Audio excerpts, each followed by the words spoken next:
They are pieces of our history that have carved out how we live our lives today. They are techniques, disciplines, technologies that we may have moved on from, but not forgotten.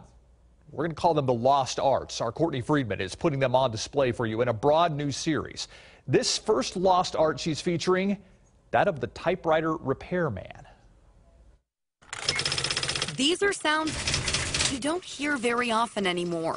They're the sounds that make Don Spring tick. This is an IBM wheelwriter. Spring was 21 when he started fixing typewriters for IBM. It was 1966. Everybody had to have one. Times have changed, no doubt. You can't buy typewriters anymore. But his love for this lost art hasn't changed a bit. And thankfully, he's not alone. You still are in business because people still do have these. I probably still have about 400 customers. So who are his customers? I tell people, I said, this was the grandfather of the computer.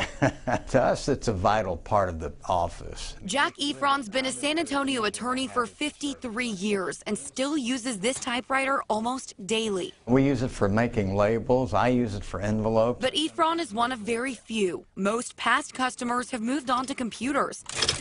Take KSAT 12, for instance. That's right. Spring used to work on these IBM Selectric 2 typewriters right here at KSAT. And being in a technological industry, we had to move on. A lot of Spring's current clients don't technically need typewriters repaired, but they keep him coming anyways. I've had people get manual typewriters and want me to clean them so their kids can see them, so they can see where the computer age came from. By preserving these pieces of history, technological stepping stones like the typewriter never truly become lost. Courtney Friedman, KSAT 12 News. Ursula, remember when we used to use typewriters? Oh, yeah. Yeah. Feeling old now. We were children. Yeah, exactly. As we continue this series, we'd love your help. What do you consider a lost art? You can give us your opinion on our Facebook page.